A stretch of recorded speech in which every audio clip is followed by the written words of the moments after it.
A palavra de Deus, lá no livro de Isaías, nós vamos fazer a leitura de Isaías, capítulo 51, e nós faremos a leitura do verso 1 ao 8. Isaías 51, do verso 1 e ao verso número 8. E essa palavra do Senhor, ela fala sobre salvação, e nós vamos entender um pouco o significado desta salvação na nossa vida, o que de fato o Senhor, Ele realiza em nós. Isaías 51, 1 ao verso 8, diz assim: Ouvi-me vós, os que procurais a justiça, os que buscai o Senhor, olhai para a rocha de que fostes cortados e para a caverna do poço de que fostes cavados. Olhai para Abraão, vosso pai, e para Sara, que vos deu a luz, porque era ele único. Quando eu o chamei, o abençoei e o multipliquei. O Senhor tem piedade de Sião, terá piedade de todos os lugares assolados dela, e fará o seu deserto como o Éden, e a sua solidão como o jardim do Senhor. Regozijo e alegria se acharão nela, ações de graças e som de música. Atendei-me, povo meu, e escutai-me, nação minha, porque de mim sairá a lei, e estabelecerei o meu direito como luz dos povos. Perto está a minha justiça, aparece a minha salvação, e os meus braços dominarão os povos, as terras do mar me aguardam, e no meu braço esperam. Levantai os olhos para os céus e olhai para a terra, embaixo, porque os céus desaparecerão como a fumaça, e a terra será como um vestido, e os seus moradores morrerão como mosquitos, mas a minha salvação durará para sempre, e a minha justiça não será anulada. Ouvi-me, vós que conheceis a justiça, vós, povo em cujo coração está, não temais o opróbrio dos homens, nem vos por causa das suas injúrias, porque a traça os roerá como vestido, e o bicho os comerá como a lã. Mas a minha justiça durará para sempre, e a minha salvação para todas as gerações. Oremos mais uma vez. Senhor Deus e Pai, nós louvamos o Teu nome por esta palavra, pelo profundo significado que ela nos traz, quanto à importância e à eternidade da salvação que temos, contrastada com aquilo que é passageiro, muitas vezes vil, o que esse mundo contém. Por isso, ó Pai, nós queremos nesta noite aprender e lembrar mais uma vez que nós não podemos colocar o nosso coração nesta terra, na carreira, no dinheiro, mas nós temos que colocar o nosso coração nesta salvação, nesta justiça que o Senhor concedeu a nós, porque aí está a nossa eternidade.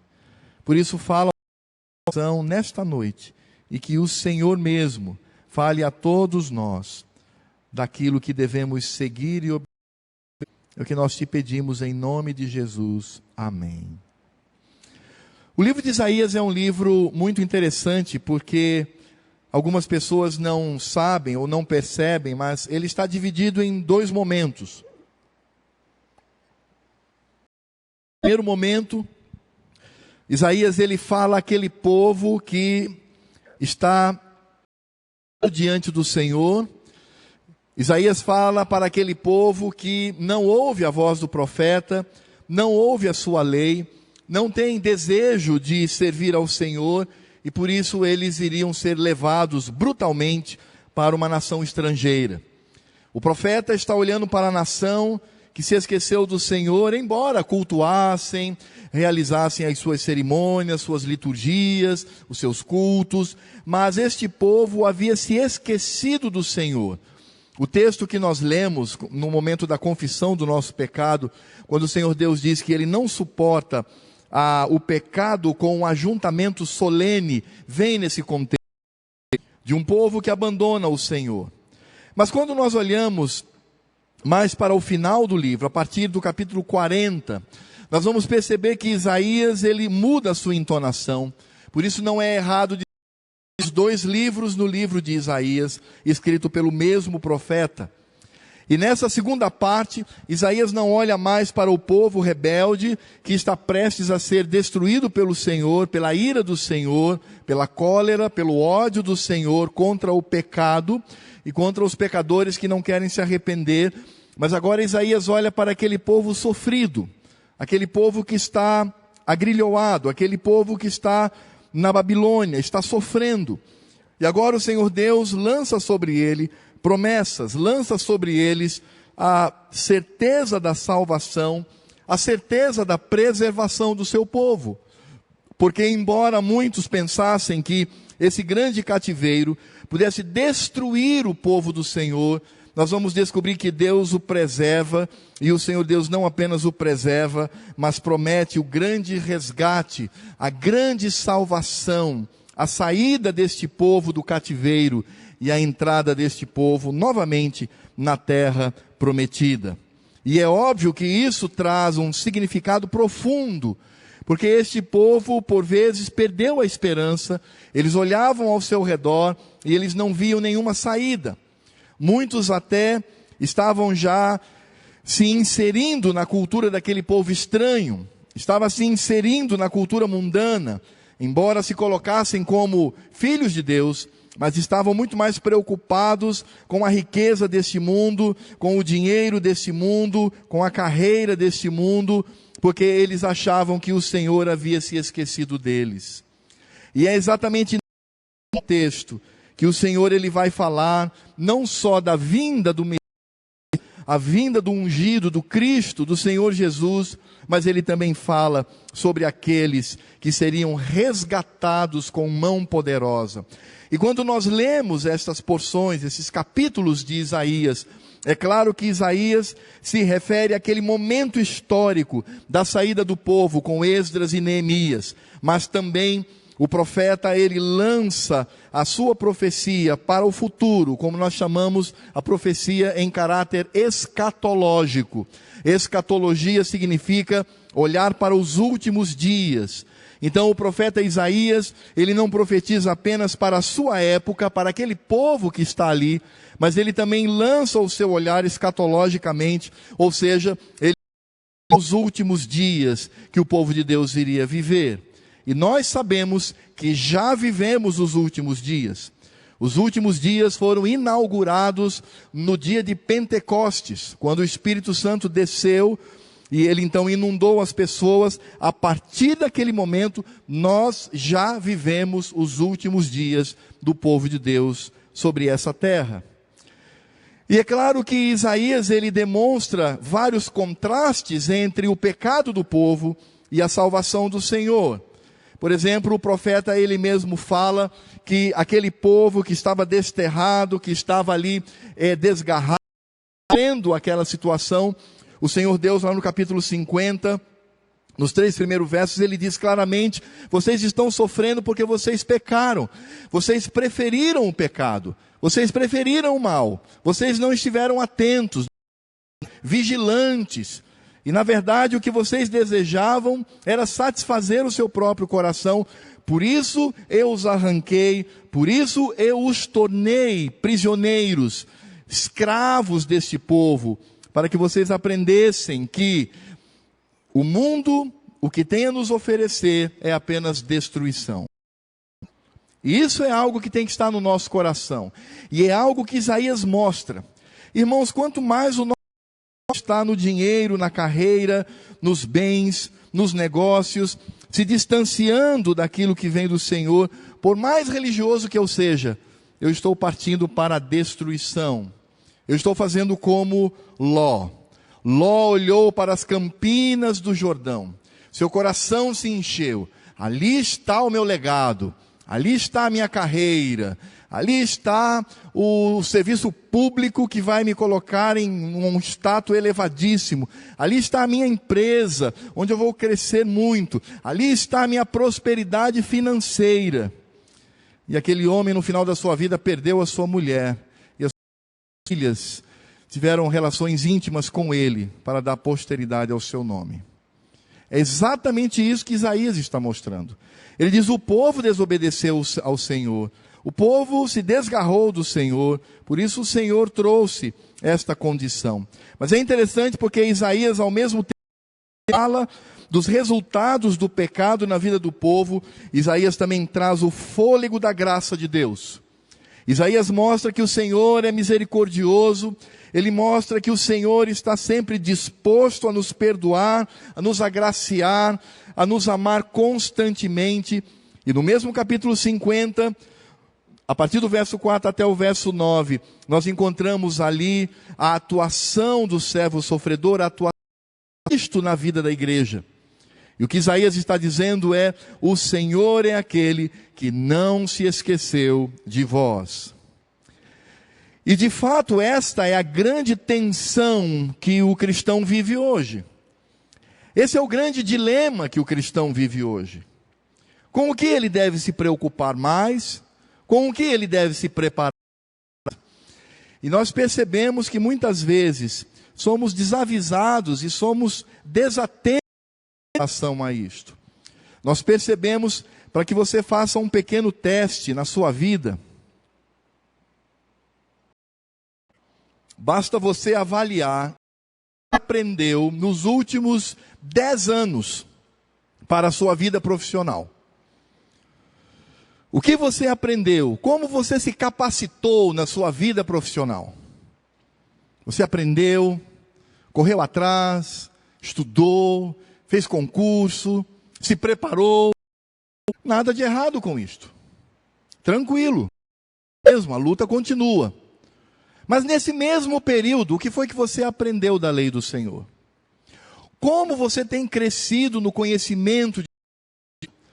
Como você tem disponibilizado o seu coração para conhecer cada vez mais a lei e a justiça do Senhor, que é a linguagem aqui de Isaías, e nós vamos perceber um desnível vergonhoso.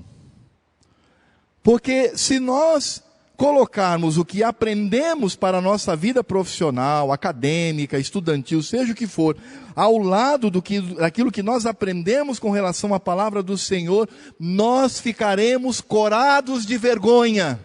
Porque na prática mostramos que não amamos ao Senhor, ou que pelo menos Ele não é a nossa prioridade. Sejamos honestos. Por isso que Deus tem que constantemente colocar a sua graça sobre nós. E o Senhor, Ele tem que constantemente: meu filho, desapegue do mundo. Meu filho, não faça isto.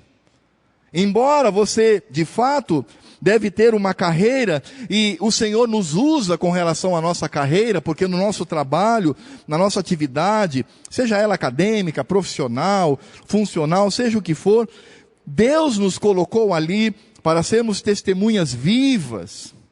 Porque um médico, ele possui lugares onde eu, como pastor e como historiador, não posso ir. Mas existem lugares onde eu, como um historiador, posso ir que outros não podem. Há lugares onde o advogado vai, os contatos que ele tem, é muito próximo do que o contato que o engenheiro teria e vice-versa.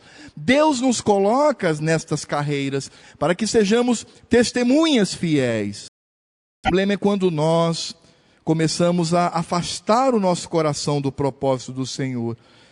Devemos sim estudar muito, devemos sim nos preparar, devemos ser os melhores para a glória do Senhor, mas isso não pode ser aquilo que vai acachapar, que vai abafar a nossa vida com Deus. E nesse sentido, Isaías fala claramente sobre isso. Nós não podemos, se você ler o capítulo 50 de Isaías, que antecede esse capítulo, ele vai dizer exatamente isso. Nós não podemos nos apegar às coisas do mundo, porque o resultado do pecado é a morte, mas devemos nos apegar na salvação do Senhor, porque o que existe de melhor na minha vida é a salvação do Senhor, é a justiça de Deus. Esse é o melhor. Nisto devemos concentrar as nossas forças. Se nós olharmos para um empresário do mundo, alguém que não tem Cristo, E você coloca 2 caminhos para ele e diz assim: neste caminho você vai prosperar, sua carreira vai explodir, você vai ser o melhor da sua nação. Agora, com relação a este caminho, não vai acontecer nada. Você vai ter alguns benefícios temporários, mas depois tudo acaba. O que ele vai preferir? Este homem sem Deus no coração, ele vai preferir aquilo que vai fazer com que a sua carreira, o seu nome, a sua empresa cresça. Nesse sentido, quando nós transpomos isto para a vida cristã, nós vamos descobrir que existe de melhor na minha vida, são as coisas concernentes à salvação. E nós não podemos inverter isto. Não podemos inverter esta ordem. Por isso o Senhor aqui em Isaías 51, do verso 1 ao verso 8, o que Deus diz aqui para nós é: filhos, a minha salvação, que se manifesta na minha justiça, pela justificação dos pecados, e no nosso contexto em Cristo Jesus, e a minha lei é o que existe de melhor para a sua vida, é o melhor para você. É por isso que muitas vezes nós precisamos orar como o salmista: Senhor, restaura a alegria da salvação no meu coração, para que de fato tenhamos os nossos olhos voltados para o Senhor. E por que Isaías então ele fala, ou como ele fala sobre esta salvação que é a melhor coisa ou o melhor caminho que nós temos? Porque em primeiro lugar Isaías fala que o Senhor é o nosso Salvador, e como Salvador Ele é aquele que traz sempre mudanças para melhor, ou seja, Deus sempre muda a vida de seus filhos para melhor. Olha só o que diz do verso 1 ao verso 3. Ouvi-me vós, os que procurais a justiça, os que buscais o Senhor.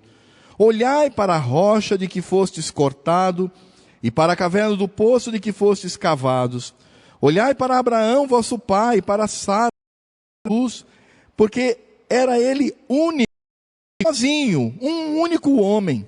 Quando eu o chamei, o abençoei e o multipliquei. Porque o Senhor tem piedade de Sião, terá piedade de todos os lugares assolados, dela, e fará o seu deserto como o Éden, e a sua solidão como o jardim do Senhor. Regozijo e alegria se acharão nela, ações de graças e som de música. É impressionante porque quando Isaías escreve esse trecho para o seu povo, para a igreja do Senhor, como eu disse no início, o povo passava por sofrimento, solidão, vexame, decepção. Você imagina um povo que está há tantos anos como escravo de uma nação. Ele olhava para a sua região e via a sua capital, Jerusalém toda queimada, os muros derrubados, o templo não existia. Aqueles lugares, como diz a palavra do Senhor, somente os chacais, as corujas e espíritos malignos andavam por aqueles lugares. Eles olhavam para essa situação e eles se veem agora num país estrangeiro, num país que ainda se torna estranho para muitos. Eles sentem grande sofrimento, solidão, vexame. Eles sentem no coração tristeza.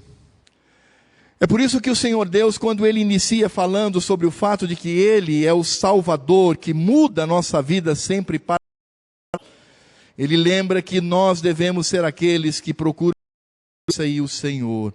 No iniciozinho, quando Ele diz: ouvi-me vós, os que procurais a justiça, os que buscai o Senhor. Aqui nós temos um paralelismo, um paralelo, onde Isaías está dizendo que o Senhor, e essa palavra traduzida por Senhor, nós encontramos o nome santo e bendito do nosso Deus, Javé. Está dizendo que buscar a Javé é buscar a sua justiça. E é claro que justiça aqui traz o sentido da justificação de Deus, sendo Deus justo, apontando para a salvação e apontando para estes elementos que compõem a salvação. Portanto, Isaías não está falando para todo o povo, Isaías não está falando para toda a massa, mas ele está falando para aqueles que de fato buscam no seu coração desenvolver esta salvação buscando o próprio Deus. Por isso, nesse sentido, nós encontramos aqui um paralelo entre a justiça e o próprio Senhor, entre santidade e o Santo de Israel. Quando nós pensamos em santidade, nós não devemos pensar apenas no fato de que somos separados do mundo. Quando nós pensamos em santidade, não devemos pensar apenas em bonzinhos ou pessoas de bem. Porque até os ímpios, alguns deles, buscam ser pessoas de bem. Quando nós pensamos em santidade, nós devemos pensar no Senhor que é santo. E nós devemos olhar para a atuação do Senhor que diz: sede santos, porque eu sou santo.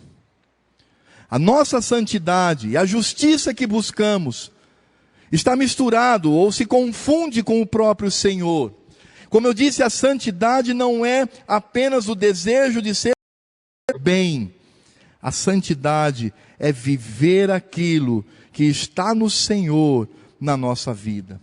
E o Senhor, Ele diz que nós, como esta, ou nesta salvação e nesta tentativa, devemos nos lembrar que o Senhor é aquele que estabelece a todos nós como um povo. Interessante que o Senhor diz assim: vocês que foram arrancados da rocha, vocês que foram retirados da mina, esse é o significado dessa expressão, cavados, vocês que foram retirados da mina, lembrem-se, de um único homem eu constituí essa nação. De um único homem, Abrão, pagão, idólatra, um homem que não temia o Senhor, que sequer conhecia o Senhor, estava lá em Ur dos Caldeus, eu fui até ele, soberanamente, o retirei de lá, e dele fiz uma nação. E eu fiz isto porque era desejo meu, diz o Senhor. Eu fiz isto porque eu separei um povo para mim. Eu fiz isto porque a igreja do Senhor deve existir sobre essa terra. Eu fiz isto para que o pecado não triunfe em completo sobre todos. Eu fiz isto para que o meu nome seja glorificado. Por isso nós não devemos temer absolutamente nada. O Senhor está dizendo para aquele povo: vocês que vivem aí o sofrimento, a solidão, o vexame, a decepção, lembrem-se, Deus é o Todo-Poderoso, que de uma pessoa pode constituir um grande povo ao mundo para adorá-lo e para viver a sua graça e a sua misericórdia. E é por isso que o Senhor fala de restauração. Ele diz para aquele povo: vocês verão a restauração do Senhor. Vocês verão que o Éden vai retornar. Essa palavra, ela é tão profunda. Ele diz: como o jardim do Senhor, existe alegria e regozijo. E ele fala isso porque antes ele diz: eu vou transformar esse deserto no jardim do Éden. O que Deus está dizendo é: vocês estão vivenciando toda esta penúria hoje. Vocês que me seguem, vocês que são justificados, vocês que são crentes, que estão aí lutando contra a correnteza ímpia e desigual deste mundo.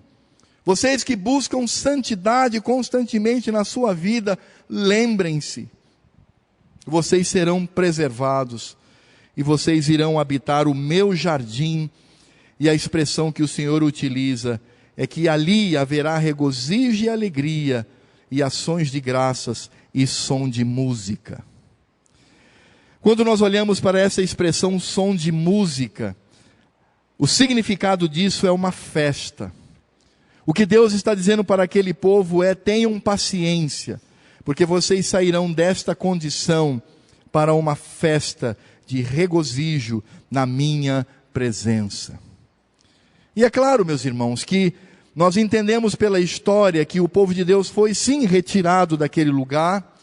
O povo de Deus foi retirado e colocado novamente na sua terra. Mas como eu disse, Isaías também fala dos últimos dias, e ele fala para nós que sofremos nessa terra, que somos contrariados, que vivemos a penúria, às vezes sofremos vexame, às vezes nos decepcionamos com aquilo que o mundo oferece, às vezes vivenciamos a solidão de um servo de Deus em meio a tantos ímpios. O Senhor está dizendo: coragem, porque certamente o final de tudo isto será uma festa, uma alegria, onde nós iremos celebrar ao Senhor, o Senhor da graça, o Senhor da misericórdia.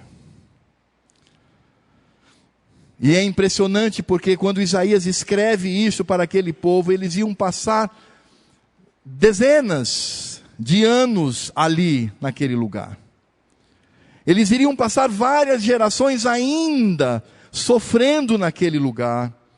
Mas o Senhor promete a restauração daquele povo e um momento de extrema alegria e festa na sua presença. Salvação, diz o Senhor, é isto. Salvação é a certeza de que nós não seremos derrotados.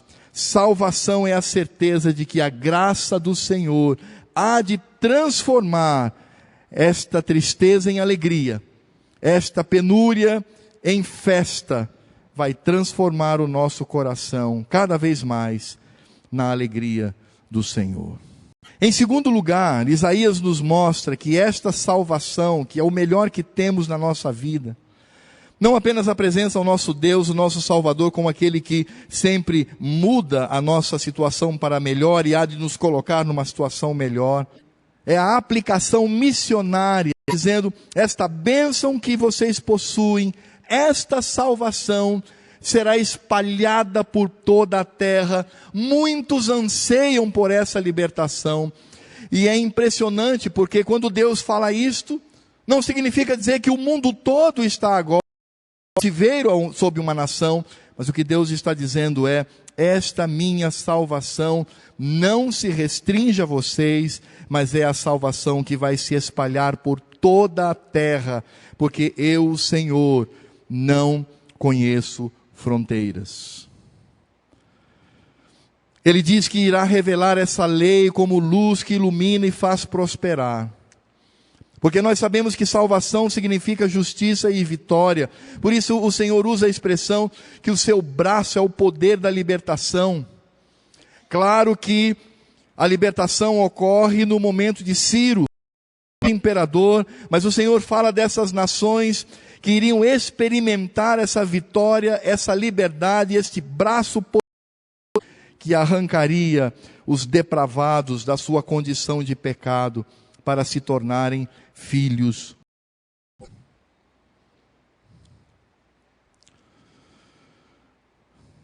E eu acho isso impressionante.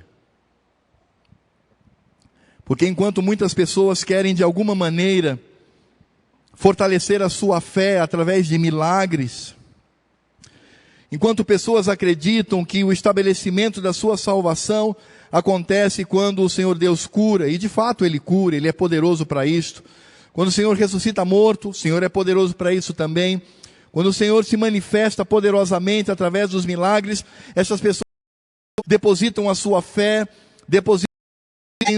depositam a sua estabilidade espiritual nestas coisas. Senhor, eu preciso ver pessoas falando em línguas. Senhor, eu preciso ver o Senhor curar. Senhor, eu preciso ver o Senhor fazendo maravilhas.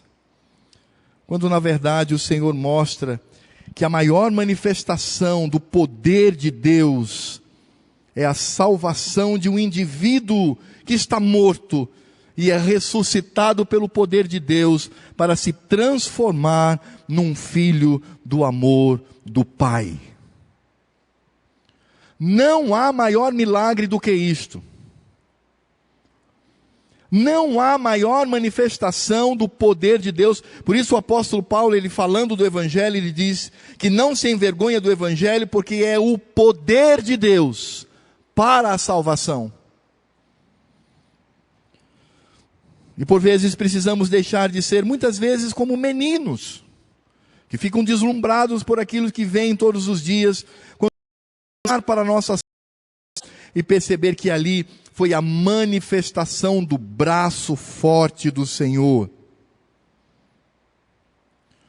A palavra de Deus demonstra salvação do Senhor como aquele guerreiro cujo braço é poderoso para arrancar alguém do cativeiro e colocá-lo sob liberdade. A palavra do Senhor usa a expressão valente, que é o Senhor que entra no campo de inimigo, o amarra completamente, anulando as suas atuações, tornando aquele espaço o espaço propício para a habitação do Senhor. Salvação não é porque eu aceitei a Jesus. Aliás, essa expressão é um pouquinho complicada. Porque não somos nós que aceitamos a Jesus. Ele é que nos aceita.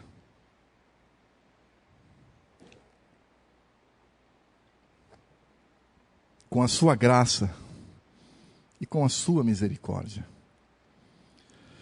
Por isso, salvação é muito mais do que imaginamos. O Senhor olha para aquele pequenino povo ali preso, dizendo: vocês estão vivenciando a minha salvação, esta salvação que alcançará todas as nações. E isto é poder de Deus.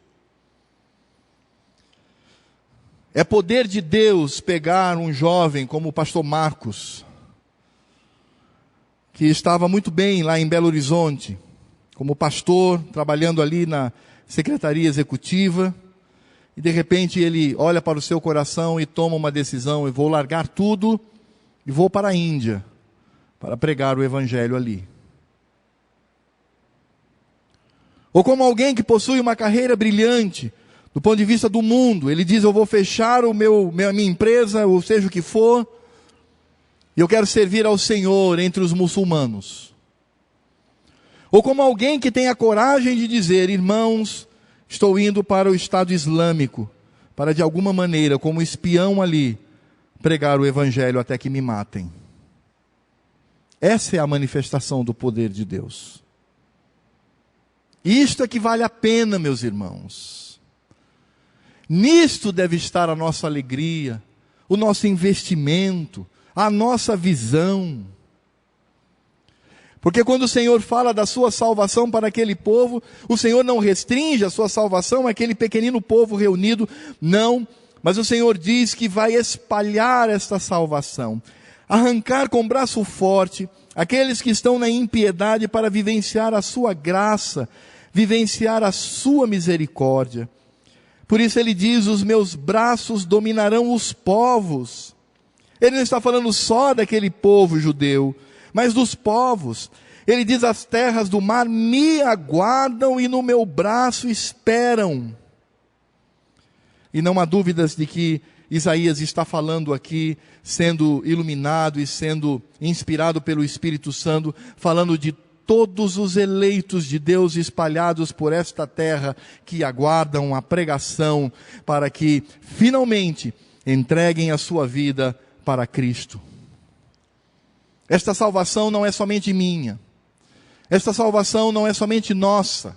Esta salvação é para todo o mundo.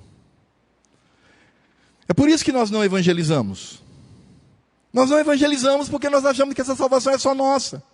Eu não preciso falar para o outro. Por que eu vou falar? Não precisa. Eu já sou salvo. Essa atitude faz com que eu não me coloque à disposição do Senhor, ou quando muitas vezes sinto no meu coração um chamado de Deus para a obra missionária, eu abafo aquilo e dizer: não, Senhor, eu quero viver a minha vida tranquila, porque nós olhamos para essa salvação como uma coisa somente nossa. É por isso que a Coca-Cola Company ganha muito mais do nosso dinheiro do que a obra missionária. Por isso que os empresários ganham muito mais dinheiro da nossa parte do que a obra missionária. Porque por vezes não olhamos para esse texto bendito quando o Senhor fala: povos aguardam a minha salvação, povos aguardam para que o meu braço vá alcançá-los. E nós poderíamos dizer: mas o que pode impedir o Senhor? Nada. Mas o Senhor, na sua soberania, determinou que isto só poderia acontecer quando alguém que está aqui se dispõe a ir para lá pregar o evangelho. Por isso, olhar para a salvação e para os benefícios desta salvação não é só dizer: Senhor, obrigado, porque o Senhor me salvou. mas é também dizer: Senhor, há muitos lugares aí onde as pessoas nunca ouviram da glória do Senhor e da salvação de seu Filho Jesus. Por isso, quando nós olhamos para a nossa salvação, que é o melhor para nós, entendemos que o Senhor não apenas possui para nós uma transformação que vai fazer com que este deserto maldito, que é este mundo que jaz no maligno, irá se transformar numa festa na sua presença, mas também coloca no nosso coração o desejo de que este Cristo amado, o Cristo que nos salvou, o Cristo que é o centro de tudo, ele seja pregado por todos os lugares, para que pessoas ouçam deste Evangelho, ouçam deste Deus, ouçam desta graça, ouçam desta misericórdia. E é por isso que o Senhor encerra, quando fala da sua salvação, ele encerra com uma promessa. Porque como nós vimos, Isaías nos mostra, o Senhor é aquele que há de transformar o nosso deserto numa festa na sua presença. O Senhor é aquele que salva poderosamente e quer fazer isto em muitos lugares do mundo. E quando nós olhamos para estas características, nós perguntamos: Senhor, mas como nós poderemos fazer? Porque eu sou tão pequeno, eu sou tão pecador, tão fraco, eu sou tão egoísta, Senhor. O pecado ainda assediou o meu corpo, o meu espírito, a minha mente, o meu coração. Como pode isto? E aí o Senhor traz uma palavra, uma promessa bendita, mostrando que Ele é o Senhor que permanece conosco para sempre. O Senhor Deus diz que este mundo que nós vivemos, ele será destruído. No verso 6 ele diz: levantai os olhos para os céus e olhai para a terra embaixo. Olhe para o céu azul, com as nuvens, ou à noite com as estrelas. Olhe para a terra que está abaixo. Olhe bem, porque o Senhor diz assim: porque os céus desaparecerão como a fumaça, e a terra envelhecerá como um vestido, e os seus moradores morrerão como mosquitos, mas a minha salvação durará para sempre, e a minha justiça não será anulada. O paralelo que Deus está fazendo aqui é um paralelo bendito, porque Ele está dizendo: imagine que as pessoas do mundo, os ímpios, colocam toda a sua esperança no céu e na terra. Este céu não é a habitação do Senhor, mas o céu natural. Ou seja, nesse universo físico que eu posso ver, as pessoas depositam a sua confiança nas coisas que estão aqui. E o Senhor diz: olhe para tudo isso, um dia tudo isto será destruído. Tudo isso vai sucumbir. O dinheiro que você tem na sua poupança vai queimar. A herança que você vai deixar para os seus filhos, netos e bisnetos vai ser queimada. A casa firme que você construiu, com um bom alicerce, com material de primeira, tudo vai queimar. E as pessoas que habitam este mundo, que são ímpios, morrerão como mosquitos nas mãos do Senhor. Por isso Pedro, inspirado pelo Espírito Santo, ele diz claramente que a terra, como todo o universo, está sendo entesourada, está sendo preparada para o fogo que há de destruí-la. Esse mundo não será mais destruído pela água, mas ele será destruído pelo fogo. E o que Isaías está dizendo é: embora para estas pessoas o futuro seja de destruição, o futuro seja de perdição completa, o Senhor diz: mas eu permaneço com vocês. Ele diz: a minha salvação durará para sempre, e a minha justiça não será anulada. Vocês que são filhos do Senhor, que amam a justiça, que buscam a Deus, não devem temer absolutamente nada, porque esta salvação jamais será anulada. Sabe, irmãos, às vezes eu morro de rir quando alguns crentes olham para o livro do Apocalipse e enchem o coração de temor. E eles dizem, bom, antigamente eram os comunistas. Agora os comunistas parece que ficaram mais ou menos bonzinhos. Não ficaram não, mas parece que ficaram. Mas agora a grande ameaça é o islamismo. E o que nós estamos vendo, as atrocidades, a ousadia dessas pessoas diante do mundo, de colocar um menino de 12 anos, explodir a cabeça de um homem com uma pistola. E essas pessoas dizem, nós vamos invadir o mundo. Todo muçulmano pensa isto. O objetivo dele é ganhar o mundo para a sua religião. E é impressionante porque alguns crentes olham para isso e ficam assustados, ficam abalados. Nossa, e agora? Como vai ser? Será que o Brasil vai se tornar? E outras pessoas nem olham para isso, mas olham para outras condições. E aí? Será que a Dilma fica? Fica. E aí vai piorar? Vai piorar. E aí como é que vai ficar a minha empresa? Como é que vai ficar meu dinheiro? Como é que vai ficar a minha condição? Como é que nós vamos viver isto? E essas pessoas ficam olhando ao seu redor, como Pedro olhava para aquelas ondas gigantescas, e se esquecem de olhar para o Senhor, esquecem de olhar para esse Deus que diz, embora tudo vá de mal a pior, a minha salvação durará para sempre, e a minha justiça não será anulada. E mesmo que nós soframos, no verso 7 diz, ouvi-me vós que conheceis a justiça, vós povo, em cujo coração está a minha lei. Os salvos, os resgatados pela graça do Senhor, não temais o opróbrio dos homens, nem vos turbeis por causa das suas injúrias. Não tema o fato de que esse mundo será destruído. Não tema o fato de que as pessoas vão injuriarem, vão perseguirem, vão matarem, vão fazer de tudo para que desistamos desta salvação. O Senhor é aquele que diz, não tema. Porque no verso 8 ele diz, porque a traça os roerá como um vestido e o bicho os comerá como a lã, mas a minha justiça durará para sempre, e a minha salvação para todas as gerações. Você sabe qual é a religião que mais perde fiéis por perseguição violenta? É o cristianismo. A quantidade de cristãos que são mortos todos os anos ao redor do mundo é um número assustador.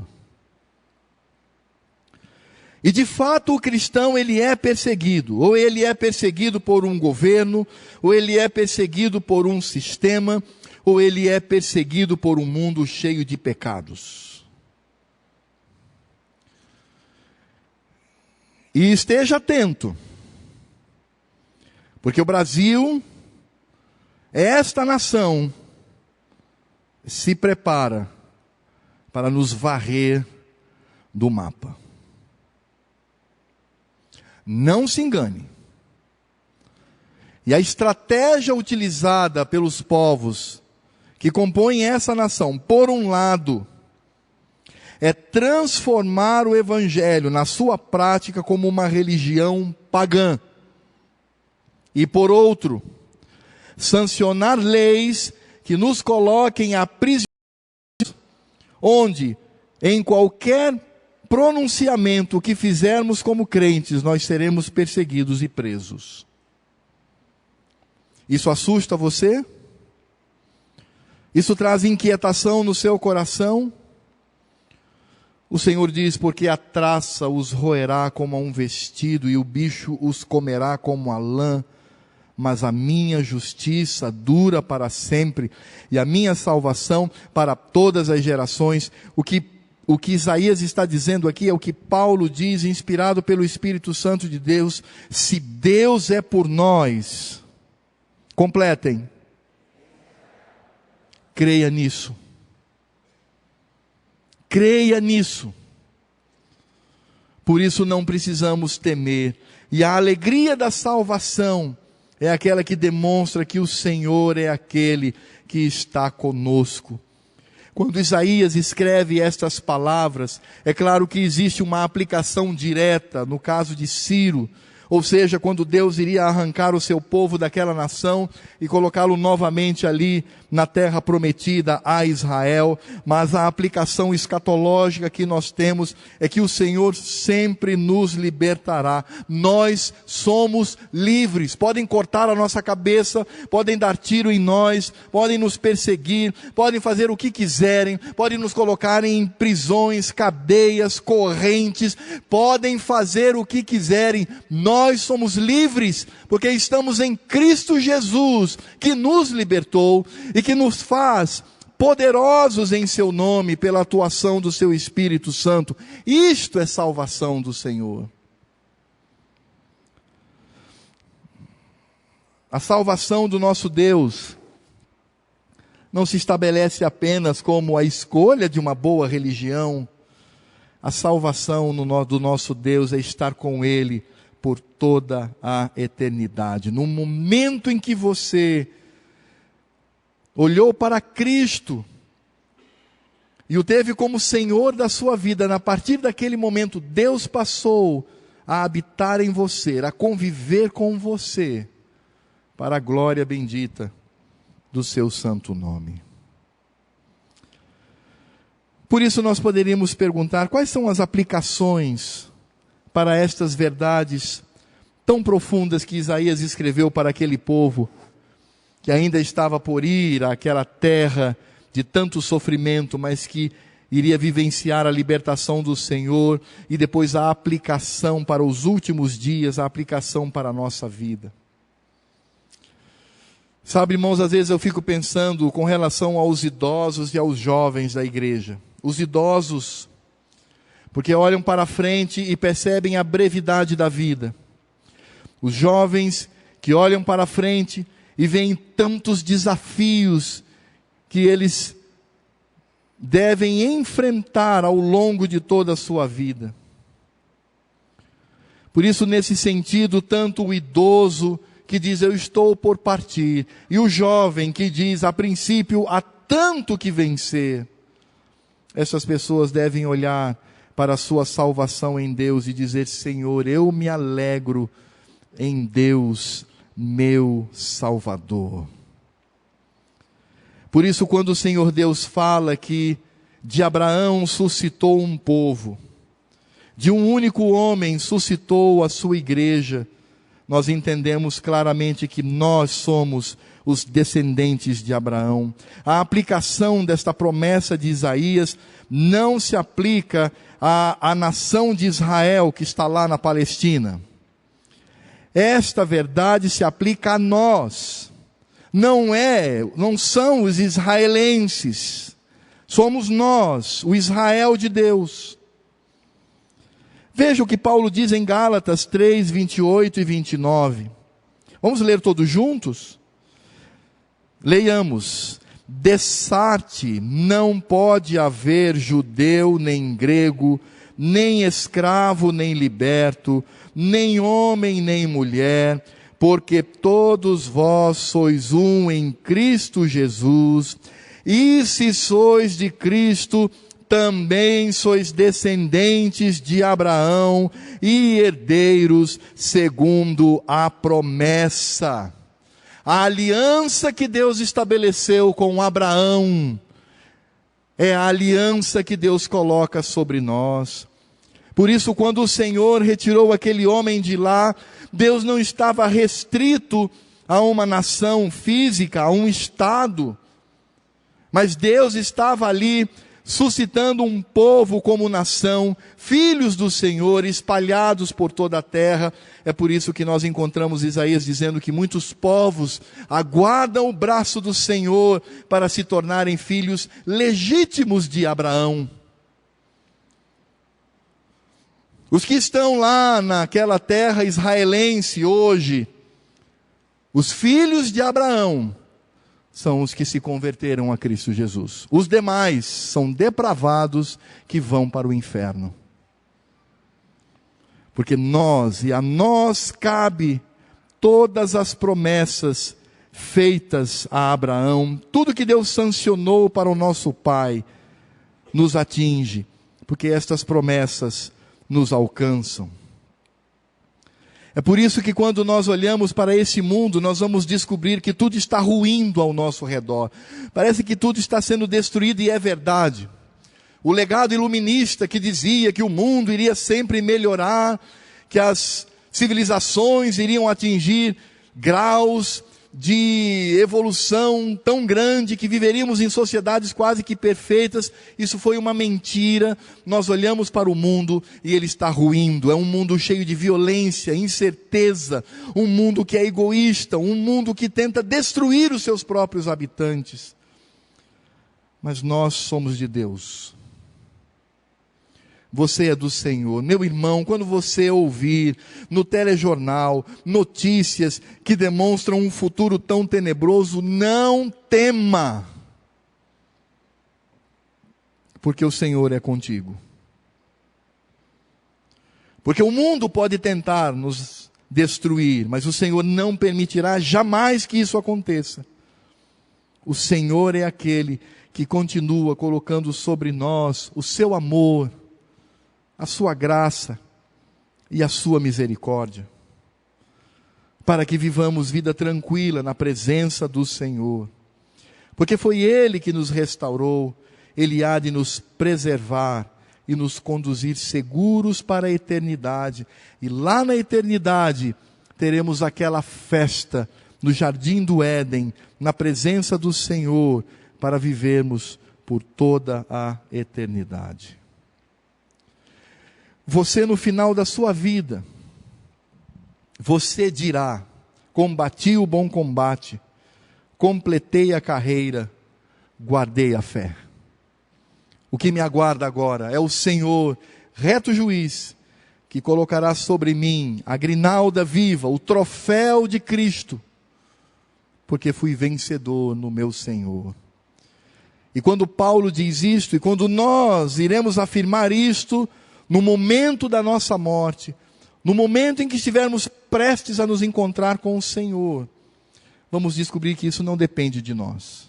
Não somos nós, mas é aquilo que Paulo nos fala em Filipenses capítulo 1, verso 6. Leia comigo bem alto esse texto e leia com o seu coração, porque a alegria da salvação tem por base o amor, a graça e a misericórdia de Deus. Leiamos todos juntos? Estou plenamente certo de que aquele que começou boa obra em vós, há de completá-la até ao dia de Cristo Jesus. Por que a nossa salvação é melhor? Porque Deus há de nos conceder coisas maravilhosas que nem imaginamos, nem olhos viram, nem ouvidos ouviram, nem jamais penetrou em coração humano, que Deus tem preparado para cada um de nós. O Senhor é aquele cuja salvação alcança todo o seu povo espalhado por esta terra. E o Senhor Deus é aquele que permanece conosco em todos os instantes. Então por que, meu irmão, ficar triste? Por que ficar triste quando se perde o emprego? Por que ficar triste quando as coisas não andam tão bem? Por que ficar triste quando a nossa conta bancária diminui ou quando ela sequer existe? Por que ficar triste com esse futuro tão tenebroso que o mundo tem, com tanta violência e com tanta incerteza? Por que ficar triste se nós temos a salvação de Cristo Jesus no nosso coração? Oremos ao Senhor. Nosso Deus, nós louvamos o Teu santo nome pela Tua palavra. Por isso, nosso desejo nesta noite é: Senhor, restitui a alegria da salvação. Dá-nos a visão real desta salvação por Cristo Jesus. O Senhor nos conheceu antes da fundação do mundo, nos amou, nos escolheu e enviou Jesus para morrer em nosso lugar. O Senhor Jesus, Ele não morreu por uma massa de pessoas. Jesus morreu por mim. Jesus morreu por cada um aqui. E quando o teu amado Filho agonizava naquela cruz, todos os nomes que estão escritos no livro da vida foram lidos em voz alta lá nos céus. Quando alguém clamava dizendo: o Cordeiro de Deus morre por Alfredo, morre por José, morre por Maria, morre por Pedro, morre por cada um daqueles que estão inscritos neste livro bendito. Senhor, que salvação, que demonstração de amor, meu Pai. Então por que devemos temer? Mesmo vivendo nesta Babilônia terrestre, mesmo vivendo neste mundo vil, neste Egito de pecado, mas temos o nosso Senhor. Estamos caminhando a passos largos para viver eternamente na Tua presença. Nós, nossos filhos e todos aqueles que foram alcançados pela Tua graça. É claro, Senhor, que enquanto estamos neste mundo, precisamos trabalhar. O apóstolo Paulo diz isto. Paulo diz: aquele que não quiser trabalhar, que também não coma. Então precisamos trabalhar, precisamos aprimorar a nossa vida enquanto profissionais.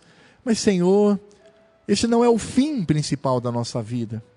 Não é esta a finalidade para a qual estamos aqui neste mundo. A finalidade que nós temos é glorificar o Teu nome e nos alegrar sempre em Cristo Jesus, pela atuação do Teu Espírito Santo em nós. Cada dia vivido nessa terra, usufruir da Tua graça, do Teu amor, do Teu afago, do Teu carinho, do Teu cuidado. Usufruir dessa paternidade que temos da parte do Senhor, porque somos filhos legítimos de Abraão. Somos o Israel legítimo do nosso Deus sobre essa terra. Muito obrigado. E se porventura, meu Pai, há algum irmão amado e querido aqui nessa noite, que perdeu um pouco da alegria desta salvação, que nesta noite o Teu Espírito Santo venha encorajá-lo e motivá-lo a se alegrar no Senhor, a se alegrar naquilo que Tu tens para nós. Nós já sabemos sobre o nosso futuro, as pessoas do mundo não, mas nós já sabemos. E sabemos que o Senhor tem o melhor para nós. E já temos o melhor. Temos Cristo, aquele que é o Senhor da nossa vida, aquele que nos ama e que nos nesta jornada passageira sobre essa terra. Por isso eu peço para que a graça do Senhor Jesus, Deus Pai, a comunhão, a consolação, a capacitação, o fruto do Santo, estejam sobre a minha vida, sobre a vida do Teu povo aqui reunido, sobre a vida do Teu povo reunido ao redor dessa terra, que já Te cultuou, está Te cultuando ou ainda irá cultuá-lo. Que todos eles sejam alcançados pela Tua bênção, povo resgatado pelo braço forte do Senhor, preservado pela força do Senhor, povo que é alvo do amor de Deus, da Sua graça e misericórdia. Em nome de Jesus que nós oramos e pedimos. Amém.